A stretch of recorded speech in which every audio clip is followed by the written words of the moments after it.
तुर्की को क्षेत्र में और सीरिया में आतंकवाद के प्रमुख प्रायोजकों में से एक करार देते हुए सीरिया के विदेश मंत्री ने तुर्की के मुंह पर जोरदार तमाचा जड़ा है। उन्होंने कहा कि तुर्की के आधिपत्य का विरोध करने वाले 1 दर्जन से अधिक शहरों में पानी की आपूर्ति बंद करने के लिए ये युद्ध अपराध और मानवता के खिलाफ अपराध का दोषी है।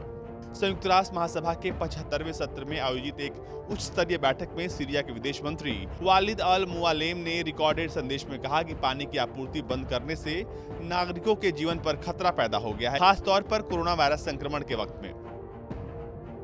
सीरिया में 9 साल पहले गृह युद्ध शुरू हुआ था, जो बाद में एक क्षेत्र लड़ाई में तब्दील हो गया।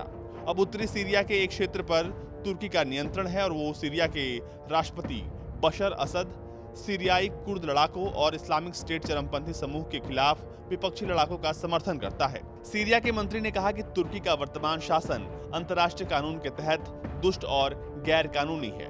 उसकी नीतियां और कामकाज पूरे क्षेत्र की स्थिरता और सुरक्षा के लिए खतरा बन गई हैं और उन्हें रोका जाना चाहिए।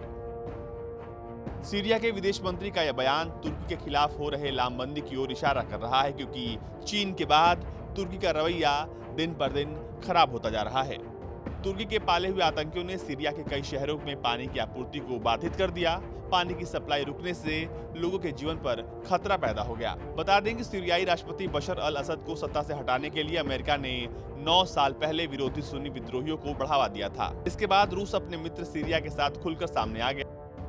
युद्ध के दौरान आतंकी संगठन आईएसआईएस ने सीरिया और इराक के बड़े हिस्से पर कब्जा कर लिया था। उसके सफाई के बाद अमेरिका सीरिया से निकल गया, जिसके बाद तुर्की को सीरिया में अपनी मौजूदगी मजबूत करने का मौका मिल गया। उसके बाद से ये गृह युद्ध एक क्षेत्रीय लड़ाई में तब्दील हो गया।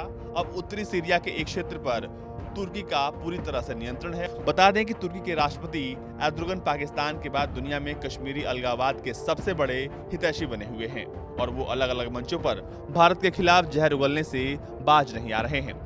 खुद को दोबारा से मुस्लिम दुनिया का खलीफा बनाने की चाहत में एर्दोगन एक ओर भारत से टकरा रहे हैं, वहीं दूसरी ओर खाड़ी देशों के खिलाफ भी एर्दोगन ने मोर्चा खोल रखा है, जिसके कारण सऊदी और संयुक्त अरब अमीरात से भी उनकी ठनी हुई है। तुर्की अपने आप को मुस्लिम देशों का नेता घोषित करना चाहता है, लेकिन उसके साथ सिर्फ इस मामले में पाकिस्तान है।